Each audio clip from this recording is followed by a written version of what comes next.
gracias a Dios y entonces vamos a la palabra de esta mañana. La he llamado del orgullo a la humildad. Del orgullo a la humildad. Un caso en la vida de David. Antes de entrar en el tema, quiero recordarles que Jesucristo, nuestro Señor Jesucristo, es el ejemplo perfecto de humildad. Jesucristo es el ejemplo perfecto de humildad. Y nosotros los que decimos ser cristianos, estamos llamados a seguir los pasos, a aprender de Jesús. Usted no puede buscar aprender humildad de ningún otro ser humano, de nadie aquí en la tierra. Si va a aprender humildad, él la tiene que aprender de Jesús. La humildad también quiero decirles es como una planta. Si usted le echa agüita, se mantiene viva. Pero si usted descuida la planta de la humildad, se le seca. Entonces una persona llega y dice, no, ya logré la humildad. El día que diga eso, es porque está muy orgulloso. Es porque está muy soberbio. Es porque sencillamente dijo que es muy humilde y lo que hay es un orgullo dentro del corazón. La humildad hay que tenerla y hay que seguirla cultivando, cuidando, porque si no se nos seca, se nos pierde y volvemos a caer en el orgullo. Nadie nace con la humildad, nadie. Nosotros la tenemos que aprender, por eso Jesús dijo, aprendan de mí, que soy manso y humilde de corazón, ¿sí? Para que sus almas tengan paz, para que sus almas tengan descanso. Entonces necesitamos aprender de Jesús y cultivar la humildad, cultivarla a diario. Llama la atención que si ustedes buscan en internet acerca de buscando como una cualidad admirable que se debe tener en las personas, y la que más aparece es la humildad. Es llamativo eso. La que más aparece es la humildad, porque la gente quiere aprender a cómo ser humildes y efectivamente no nos lo enseña sino Jesús.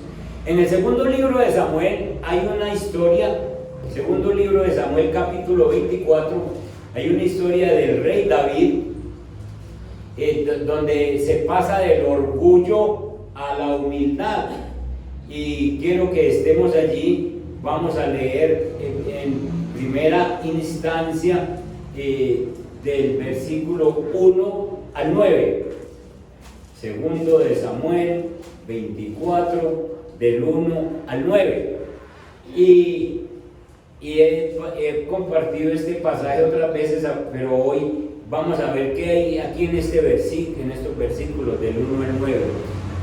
Ahí está. Volvió a encenderse la ira de Jehová contra Israel. ¿Contra quién se encendió la ira del Señor? Contra todo el pueblo, porque andaba en pecado. E incitó a David contra ellos a que dijese: ve, haz un censo de Israel y de Judá. Haz un censo. Entonces, la ira de Dios incitó a David a que mandara a hacer un censo. Yo quiero que rápidamente me acompañen a Primero de Crónicas, capítulo 21. Es el mismo pasaje, pero es el pasaje paralelo, para que ustedes, ya lo cuentas Crónicas, en el versículo 1. Capítulo 21, verso 1, dice: pero Satanás se levantó contra Israel e incitó a David a que hiciese censo de Israel. Pregunta para ustedes, mis hermanos: ¿fue Dios o fue Satanás? Es Dios, pero ¿utilizó a quién? A Satanás. Ahora sí. Es bueno que ustedes entiendan eso, porque entonces después ustedes van a leer el pasaje y dicen, pero entonces aquí la Biblia contradice que... Miren, aquí lo que vemos es que Dios deja que Satanás incite, estoy en el versículo 1 del capítulo 24, segundo de Samuel. Deja que Dios deja que Satanás incite a David contra el pueblo y que haga un censo de Israel y de Judá. Vayan pensando por qué hacer un censo en ese momento no estaba bien, porque era pecado. Listo. Y entonces dijo el rey David, dijo a Joab, que es su general del ejército que estaba con él, y le dijo: recorre ahora todas las tribus de Israel, desde Dan hasta Beerseba, y haz un censo del pueblo para que yo sepa el número de la gente. Joab respondió al rey: añada a Jehová tu Dios al pueblo 100 veces tanto como son, y que lo vea mi señor el rey. Mas, ¿por qué se complace en esto mi señor el rey? Es decir, ¿por qué usted quiere hacer un censo? Pero la palabra del rey prevaleció sobre Joab y sobre los capitanes del ejército. Salió pues Joab con los capitanes del ejército de delante del rey para hacer el censo del pueblo de Israel, y pasando el Jordán acamparon en Aroer, al sur de la ciudad que está en medio del valle de Gad y junto a Jazer. Después fueron a Galaad y a la tierra baja de Jotzi, y allí a Danjaán y a los alrededores de Sidón. Fueron luego a la fortaleza de Tiro y a todas las ciudades de los heveos, de los cananeos, y salieron al Negev de Judá en Beerseba. Después que hubieron recorrido toda la tierra, volvieron a Jerusalén al cabo de 9 meses y 20 días, casi 10 meses. Y Joab dio el censo del pueblo al rey, y fueron los de Israel 800,000 hombres fuertes que sacaban espada, y los de Judá 500,000 hombres. Primera parte de este capítulo, del 1 al 9, y entonces aquí vamos a entender qué está pasando en estos versículos. Aquí qué se está moviendo. David manda a hacer un censo. ¿Ya resolvieron por qué esto no le gusta a Dios? Ya resolvieron por qué este censo no está bien hecho. ¿Alguien que quiera decir por qué no está el censo bien hecho? Como que David quería poner como la confianza en el ejército que tenía. David quería poner la confianza en fuerzas humanas. Escuchen, si ustedes miran versículos atrás con el llamamiento de David, David es un hombre muy humilde, es un muchacho humilde. Cuando Samuel llega a escoger el rey, que Dios le dijo: váyase a la casa de Isaí y allá me escoge un rey. Entonces Samuel llega y ve un muchacho fuerte, el mayor de todos, y entonces le dice: ese es el rey. Pero el Espíritu Santo le sopla al oído y le dice: ese no es, porque tú estás mirando la apariencia, yo miro los corazones, entonces ese no es. Y pasaron 1, 2, 3, 4, hasta que Dios le decía: ese no es. Entonces le dice: ¿usted tiene otro hijo? Sí, yo tengo otro hijo. ¿Y a dónde está? Detrás de las ovejas, en el rebaño. Eso significa que era un muchacho humilde. Entonces él es humilde. Pobre muchacho, detrás de las ovejas, no lo tienen en cuenta a la hora de almorzar siquiera, porque está detrás de las ovejas. Están los otros que son guerreros, los que acompañan a Saúl en las guerras, todos estos fuertes. Pero el pobre David es un muchacho humilde que está por allá en las montañas. Tráigamelo, me lo dice Samuel, se lo traen, y el Señor le dice: ese es el rey. Y lo unge como rey, y ese muchacho sigue humilde. La humildad es una planta que hay que cultivar. Pero ya a la altura de este capítulo, David lleva mucho tiempo en el reinado, casi que está a punto de entregarle su herencia a Salomón, que es el próximo rey. Pero entonces ahora vemos que este hombre dejó de confiar en Dios. Él mira a su pueblo, él mira y dice, tengo tanta gente y ahora yo pienso conquistar otra ciudad. Joab, venga y vaya y cuénteme los hombres que tengo. ¿Cómo ha ganado las batallas anteriores? Con el Señor. Es Dios el que le ha dado los triunfos. Es Dios el que le ha dado los beneficios. Acuérdate de los beneficios de Dios que te ha dado. Y ahora simplemente quiere dar una orden porque está incitado ¿por quién? Satanás le dijo, sencillamente viene un castigo para ti, viene un castigo para el pueblo y ese castigo va a nacer de esa idea que te estoy poniendo, una idea de que censes el pueblo. Entonces, aquí vemos el orgullo y la vanidad.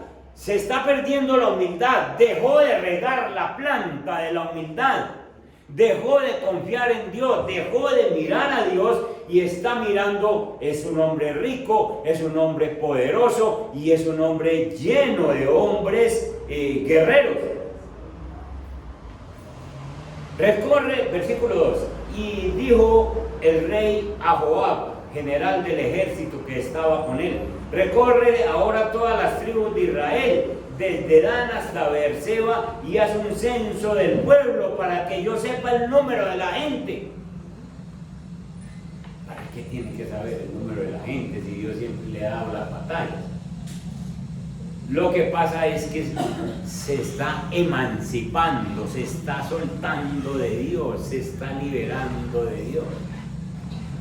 Señor, yo ya no lo necesito más. ¿Cuándo pensamos nosotros así? Cuando tenemos de pronto una solvencia económica firme, aparentemente firme, y decimos, a mí ya no se me acaba la plática que tengo. Yo ya con esto acabo de vivir. ¿Ah? Con esto vivo. Yo no necesito. Dios, yo no lo necesito. Yo ya soy capaz de vivir, con esto vivo. Cuando no nos duele nada. No, es que yo me cuido mucho. Es que esa forma de yo alimentarme con pura, eso a mí no me duele nada.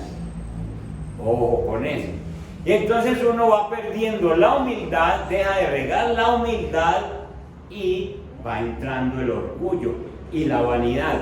Es tanta la situación que este hombre, David, tiene un general muy sensato, que en el versículo 3 le dice, Joab le respondió al rey, añada Jehová tu Dios al pueblo 100 veces tanto como son, y que el Señor mi rey lo vea. Mas, ¿por qué se complace en esto mi señor el rey? Casi que le dice, hombre, ¿usted por qué le da por pecar, hombre? ¿Usted por qué va a perder la confianza en Dios que siempre nos ha ayudado en las batallas? ¿Usted por qué se le va a salir de los entornos a Dios? Y dice el versículo 4, y prevaleció la palabra del rey. Miren eso. Pero la palabra del rey prevaleció sobre Joab y sobre los capitanes del ejército. Es decir, que no era solo el general, sino los capitanes.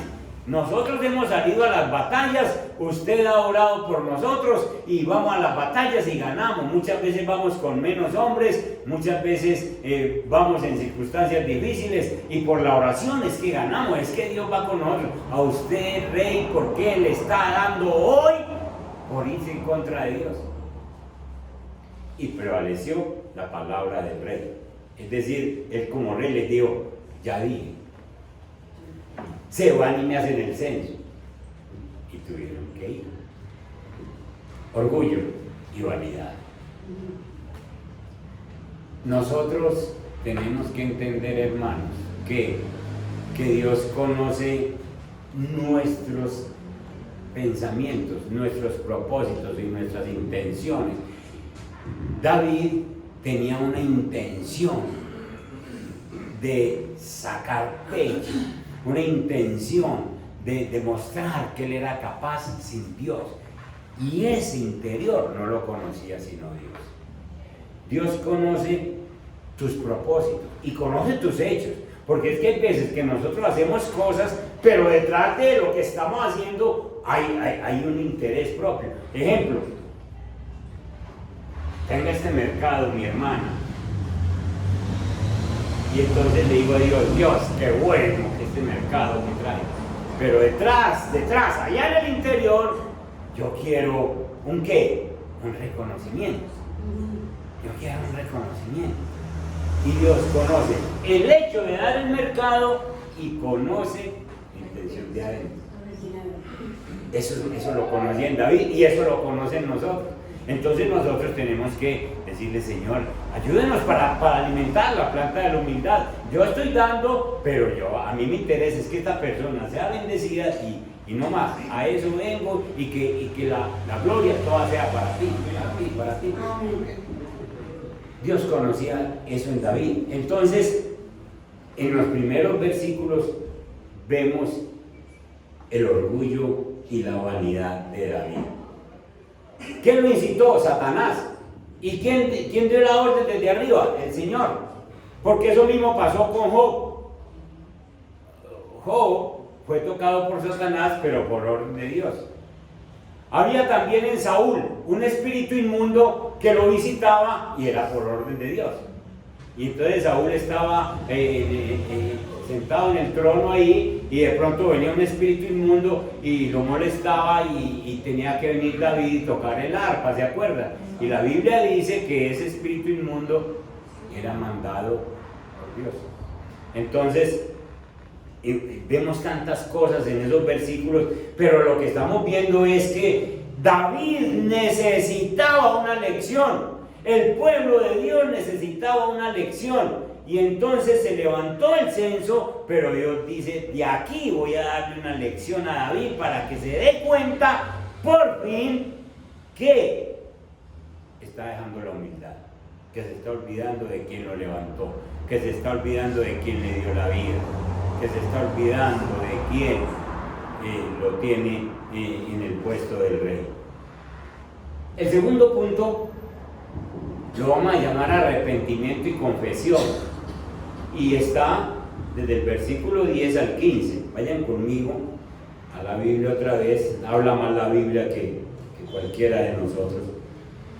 Después que David hubo censado al pueblo, ¿qué pasó con David?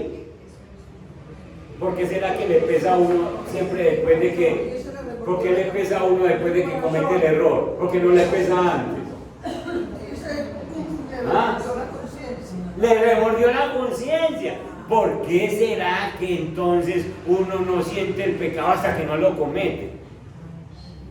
Es decir, uno mientras no comete el pecado, uno está ahí a la puerta, lo torea, pero va y lo comete y después, ¡ay, pequé! Pero ¿por qué no se quitó antes? Miren esto. Después de que David hubo censado al pueblo, le pesó en su corazón.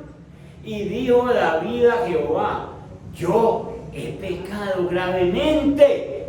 No dice cualquier cosita, yo he pecado gravemente. David despierta y se da cuenta de que pecó gravemente porque desplazó a Dios, porque se ensoberbeció. He pecado gravemente por haber hecho esto. Mas ahora, oh Jehová, te ruego que quites el pecado de tu siervo, porque yo he hecho muy neciamente. ¿Qué forma esta tan poética de llamar al error, al pecado, llamarlo he hecho muy neciamente? Cuando nosotros nos levantamos y tenemos una garrotera en la casa, es hora de decirle al Señor, he hecho muy neciamente. Hablé como no debía hablar, contesté como no debía contestar, he hecho muy neciamente. Cuando yo me acuesto por la noche sin perdonar a una persona que me ofendió, es hora de decirle al Señor, he hecho muy neciamente, Señor. ¿Cómo es posible que deje pasar otro día sin soltar el perdón? ¿cuántas veces nosotros hacemos cosas neciamente? He hecho muy neciamente. Pero no se da cuenta sino antes de que lo hizo. Eso pasa con todos nosotros. Y por la mañana, cuando David se hubo levantado, vino palabra de Jehová al profeta Gad, que es un vidente de David, diciendo, el Señor le dijo a Gad, ve y dile a David, así ha dicho Jehová. Eso es palabra que ya uno lo pone a temblar. El Señor acaba de decir, 3 cosas te ofrezco. Es decir, vos no te vas a quedar sin castigo, David. No vas a creer que hiciste un censo, que me dejaste a mí a un lado y vos te vas a quedar así tan orondo. No, Señor, vos me las pagás. Pero yo soy muy misericordioso. Y entonces te voy a ofrecer 3. Escoge vos el castigo. Escoge, te voy a ofrecer 3 cosas. Pero que te cobra, hermano. Que te cobra. Cualquier cosa que nosotros hagamos que ofenda a Dios, en alguna parte se ve el apretón de cuello que nos da el Señor. Y entonces, 3 cosas te ofrezco, tú escogerás una de ellas para que yo la haga. Vino pues Gad a David y se lo hizo saber y le dijo, ¿quieres que te vengan 7 años de hambre en tu tierra? 7 años de hambre. ¿Cuánta gente se muere en 7 años de hambre? Si vienen 7 años de hambre, ¿quién iba a sufrir? Pero más que todo, ¿quiénes? El pueblo, los hombres y mujeres pobres iban a ser los primeros, iban a morir muchos, y David la piensa, se va a morir mucha gente. Pero David no iba a sufrir. ¿Por qué? Porque David es el rey, acumula platica, acumula alimentos, acumula cosas y es el rey. Entonces, ¿quieres que te vengan 7 años de hambre? Es decir, muy bueno que sufran los de allá. Y David había podido escoger esa. Muy bueno, porque entonces yo tengo de qué vivir. Miren la sabiduría y la humildad de David, cómo está volviendo a regar la plantita de la humildad. Y entonces, o que huyas 3 meses, segunda, que huyas 3 meses delante de tus enemigos y que ellos te persigan. Bueno, otra opción, que los enemigos lo acosen, lo molesten, que ellos entonces iban a sufrir los soldados, la parte militar. Otra vez, no sufre David, porque David tiene su guardia personal, porque había una ley que el rey ya a la edad que tenía no salía a la guerra, entonces David no tiene peligro. Podía haber escogido esa. Sí, que me persigan los enemigos, al fin y al cabo los que van a morir son mis soldados. Ajá. Vayan ubicándose cómo es que David está volviendo a la humildad. O tercera,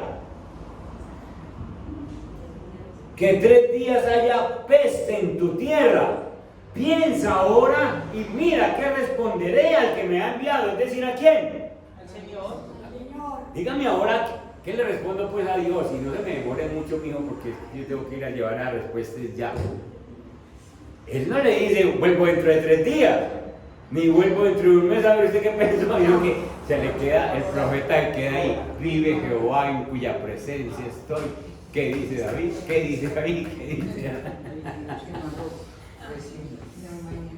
Tremendo. Entonces, 14, verso 14, entonces David dijo a Gad, en grande angustia estoy, caigamos ahora en mano de Jehová, porque sus misericordias son muchas, mas no caiga yo en manos de hombres. ¿Cuál escogió? La tercera.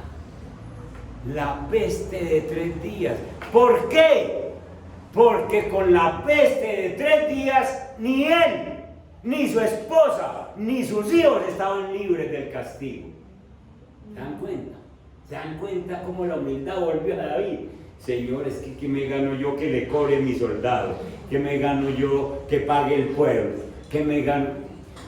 Señor, mande la peste entonces. Así me toque a mí. Porque una peste como el COVID no libra a nadie. Ni el rico ni el pobre. Mande la peste entonces, y ahí está mi casa también, Señor. Ahí está mi casa. Usted verá cómo nos cobra. Porque yo sé que usted es misericordioso. Y porque yo sé que usted apenas vea toda la situación que nos está cobrando, usted vuelve y tiene misericordia de nosotros.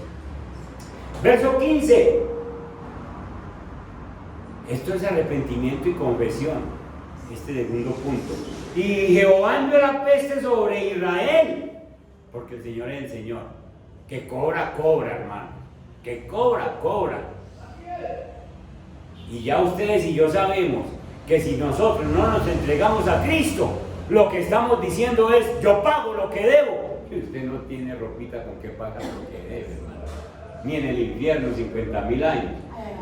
Nada, usted no tiene cómo. Si no lo paga Cristo, usted no tiene cómo pagar.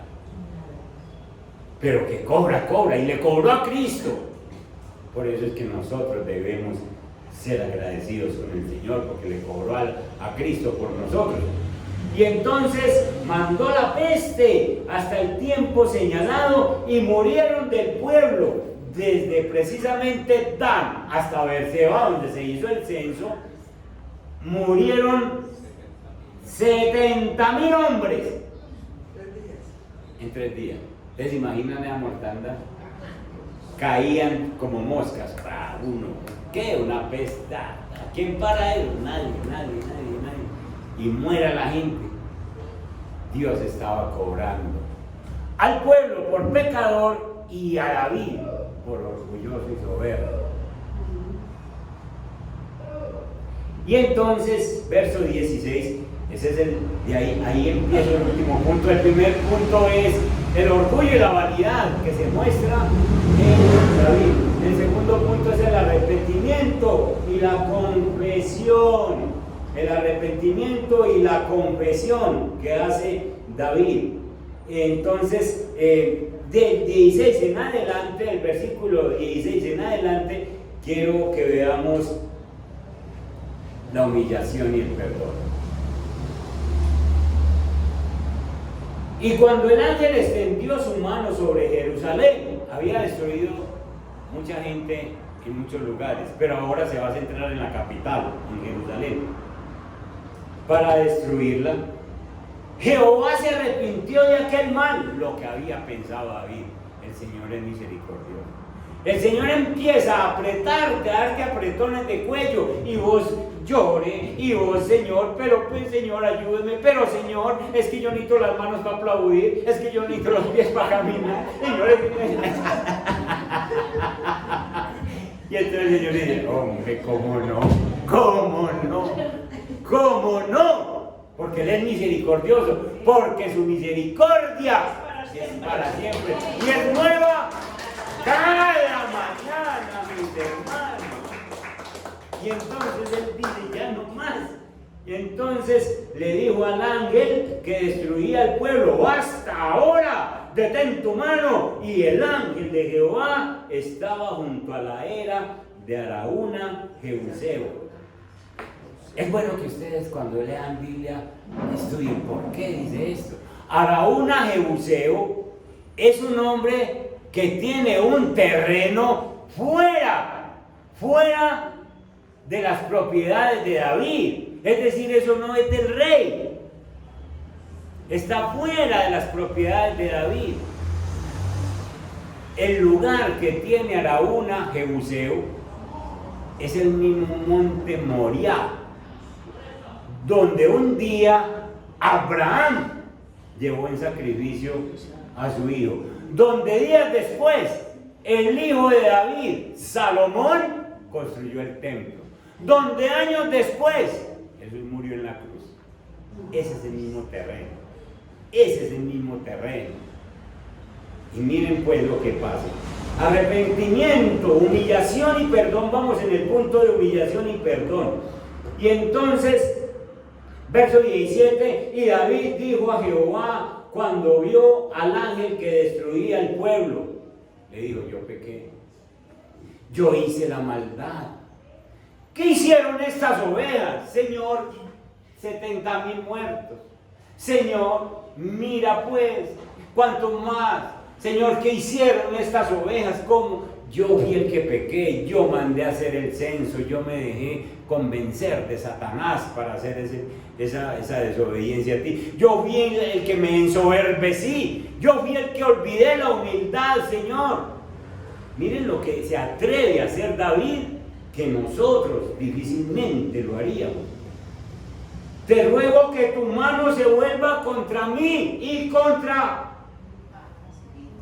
la casa de mi padre. ¿Qué está diciendo David? Señor, quite toda esa peste que está mandando allá y mándela para mi casa. Vaya que lo oiga un hijo. Oiga mi papá. Pero hermanos, lo que está diciendo David es, Señor, me está doliendo tanto lo que hice. Señor, me arrepiento. Señor, yo pido tu perdón. Si es necesario, pues entonces cóbrame a mí y a mi casa. Miren el perdón. Verso 18. Y Gad, ¿quién es Gad? El vidente. El profeta, el vidente. Vino a David aquel día porque el Señor lo escuchó. Cuando David está en esa situación tan difícil de arrepentimiento y perdón. Y le dijo, sube y levanta un altar a Jehová en la era de Araúna Jebuseo. ¿Se acuerdan dónde está Araúna Jebuseo? Afuera de las tierras de David. Y entonces levanta un altar allá. ¿Por qué levantas un altar allá? Porque allá va a morir nuestro Redentor un día, porque ahí fue donde se dio el tipo de Cristo con Abraham e Isaac, porque ese es el lugar donde se va a levantar un templo, Salomón. Ahí en ese lugar es donde tú vas a hacer el sacrificio, en ese mismo lugar, para que no se extravíe nada de lo que es un sacrificio. Listo. Como esas tierras no son de David, entonces subió David, verso 19, conforme al dicho de Gad, según había mandado Jehová. Y Araúna, que es el dueño del terreno, miró y vio al rey y a sus siervos que venían hacia él. Saliendo entonces Araúna, se inclinó delante del rey, rostro en tierra. Claro, viene el rey a casa. Y Araúna dijo, ¿por qué viene mi señor el rey a su siervo? Y David respondió, para comprar de ti la era, a fin de edificar un altar a Jehová, para que cese la mortandad del pueblo. Es decir, vengo a hacer un sacrificio y necesito comprar esa era que tú tienes, ese lugar, un lugar alto, una planicie, un lugar que ya saben ustedes, donde estuvo una vez Abraham. Para que cese la mortandad del pueblo, yo quiero hacer un sacrificio. Yo estoy muy agradecido con el Señor, pero yo necesito que esto termine. Y Araúna dijo a David, tome y ofrezca a mi señor el rey lo que bien le pareciere. He aquí bueyes para el holocausto, y los trillos y los yugos de los bueyes para leña. Todo esto, oh rey, Araúna lo da al rey. Luego dijo Araúna al rey, Jehová tu Dios te sea propicio. Le está donando todo. Le está diciendo, tome la tierra, hermano. Necesita bueyes, tome bueyes. Necesita leña, tenga leña. Qué bueno uno hacer sacrificios sin que le cueste nada.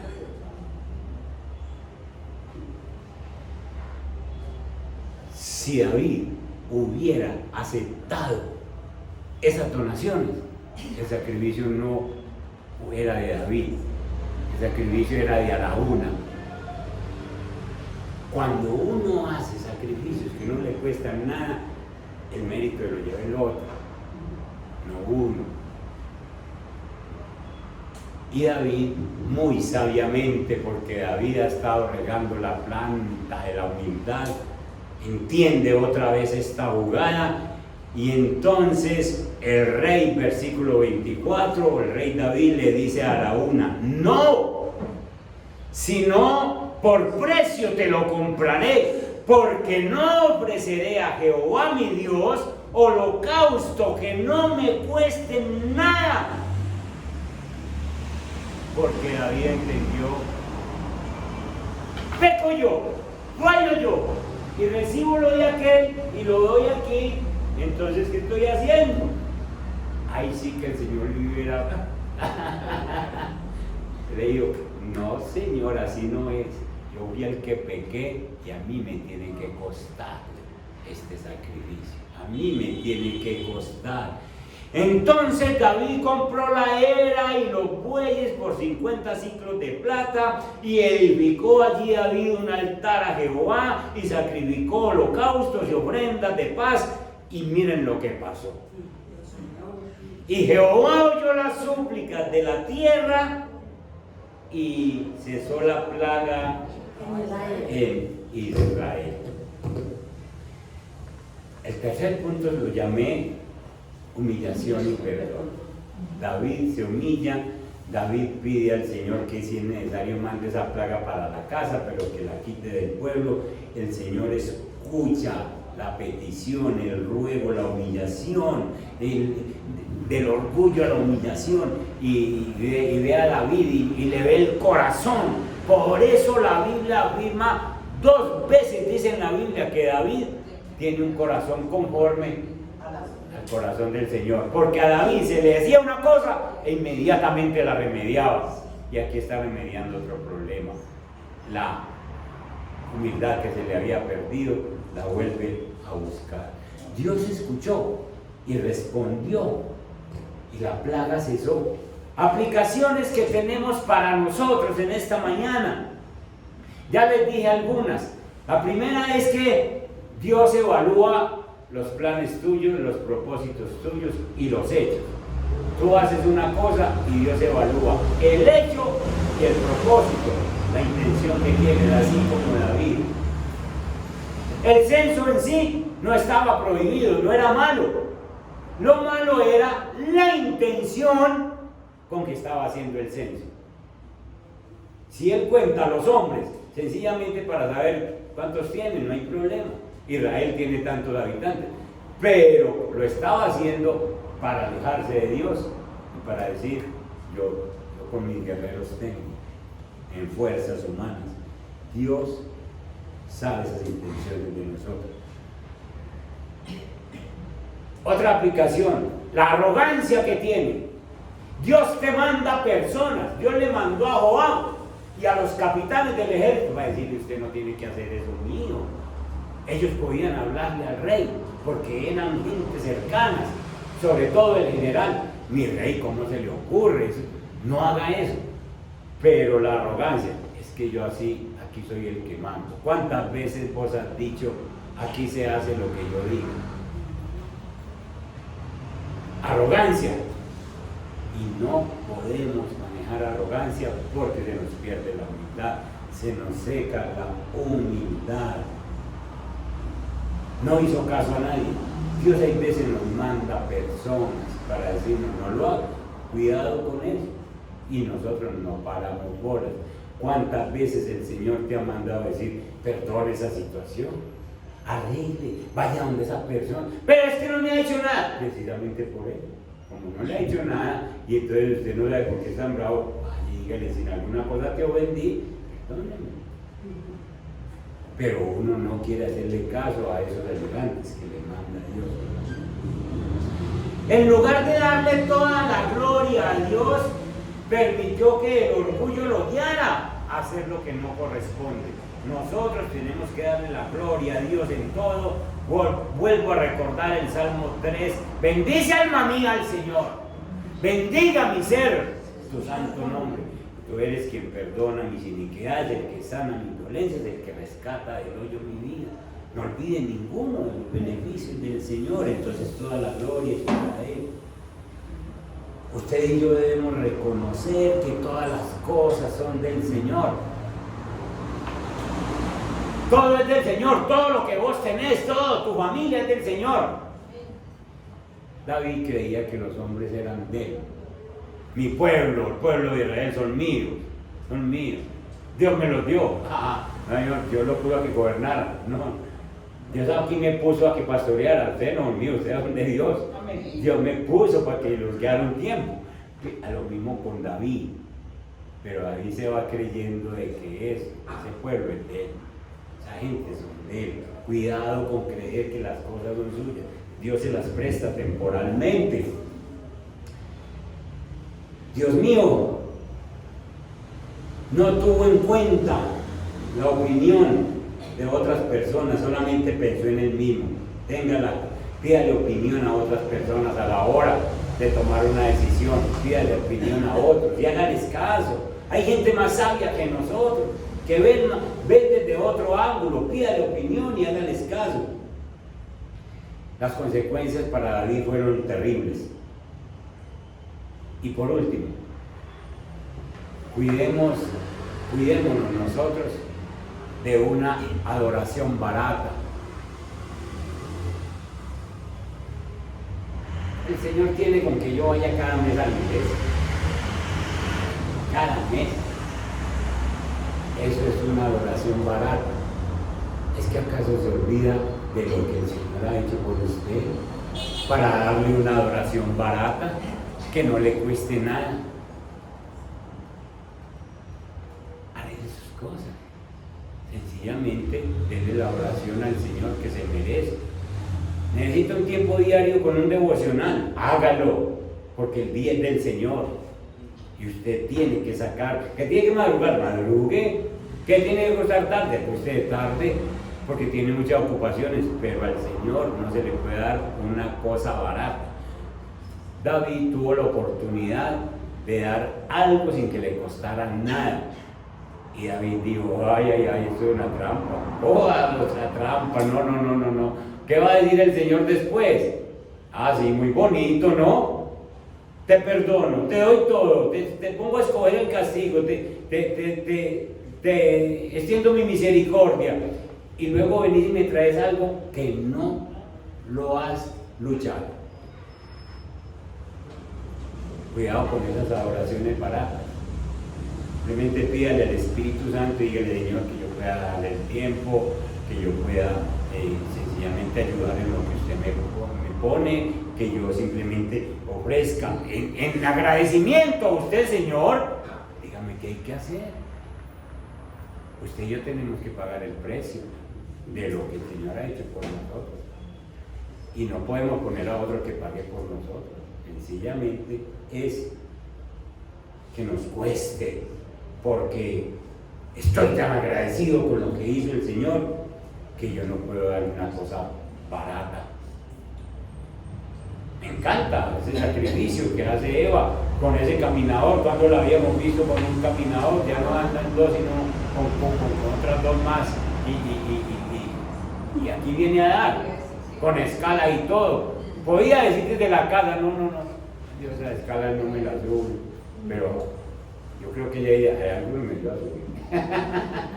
Aquí viene a...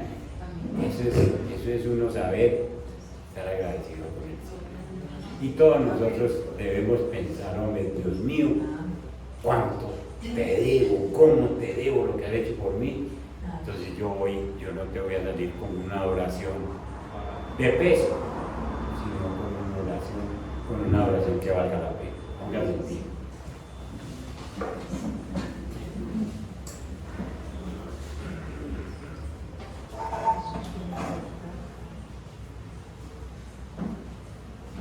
Señor, este pasaje nos muestra que si nosotros no cultivamos la humildad, se nos pierde, se nos enreda, se nos embolata. A David se le había olvidado que era un pastor de ovejas que estaba allá en las montañas y que tú mandaste por él. A nosotros tal vez se nos ha olvidado que estábamos en el fango, muertos en delitos y pecados, y que tú andaste por nosotros, Señor. David se enorgullece David se llena de vanidad. David dice: este pueblo es mío, esa gente es mía. General, capitanes, ya dije, yo soy el que mando, ustedes van a ir a hacer un censo. Pero reyes, ¿qué vamos a pecar? Tú y nosotros. No. Yo quiero saber cuánta gente tengo para saber cómo me defiendo y cómo planeo otros ataques. Rey, pero es que Dios nos ha ayudado siempre. No. Ahora yo quiero trabajar de cuenta mía. Y se envaneció y se enorgulleció. Señor, pero tú no te quedas con nada ni de David ni de nosotros. Y entonces, después de que hace el censo, siente en su conciencia, su espíritu, tu Santo Espíritu en él lo molesta, no lo deja descansar, no lo deja dormir, igual que a nosotros cuando te fallamos. ¿Yo por qué hice eso? ¿Yo por qué le fallé a Dios? Señor, he hecho neciamente. Y se arrepiente, Señor, cae en arrepentimiento y confiesa su pecado, pero no se libra del castigo, igual que nosotros, Señor. Qué bueno que seamos tan sabios como David para decir: Señor, para saber escoger el día que de pronto nos pongas a escoger, si se nos da ese privilegio. Y escogió uno donde él y su casa también sufriría. Qué fácil para decir David: que hayan 7 años de hambre y que se mueran todos allá, pero mi familia tiene comida. Qué fácil para David decir: que nos persigan los enemigos y que maten a todos los soldados, a los militares. Al fin y al cabo yo estoy guardado en el palacio. Pero qué sabiduría, qué humildad para escoger y decir algo que nos toque a todos, incluso a mí y a mi casa. Señor, la humildad está volviendo. Y yo te pido que a nosotros vuelva la humildad para entender, Señor, que nosotros necesitamos caminar como tú nos mandas, Padre, y que muchas de las cosas que hacemos afectan a nuestra familia. Padre Santo, gracias. Y hubo humillación y hubo perdón. Señor, si es necesario, ¿qué han hecho estas ovejitas, Señor? ¿Qué han hecho estas ovejitas? Si es necesario, quita eso de allá y mándalo para mí, para el palacio, para mi casa, para aquí, para los que estamos, dijo David. Y fue tal el ruego de este hombre que tú le perdonaste, Señor. Y vino el perdón. Y el perdón se materializaba mostrándolo en un sacrificio que le costara. Y otra vez se le presentó la oportunidad de hacerlo sin que le costara nada, pero ya había aprendido. Señor, enséñanos a nosotros que necesitamos aprender de estos pasajes y entender que la salvación, que la muerte tuya en la cruz, que el derramamiento de tu sangre, Señor, es muy costoso, y que nosotros hoy pertenecemos al reino de los cielos. Nosotros hoy somos tus hijos y sencillamente no podemos salir con una adoración barata, Señor. No, Señor, es muy costoso lo que tú hiciste, y eso amerita que nosotros sacrifiquemos también algo, Señor, de nuestro tiempo, de nuestra vida, de nuestro servicio, algo representativo, Señor. estamos tan agradecidos contigo. Padre, bendice la iglesia, Señor. Empezamos otra semana y queremos seguir cultivando la humildad que tanto ha costado aprender, Señor. En el nombre de Jesús. Amén. Y amén. Y amén. Dios me les guarde. Bendiciones para todos. El martes hay Instituto Bíblico para los que ya estamos en instituto. El jueves hay oración de Protemplo y nos estamos viendo en las actividades de la semana. Bendiciones.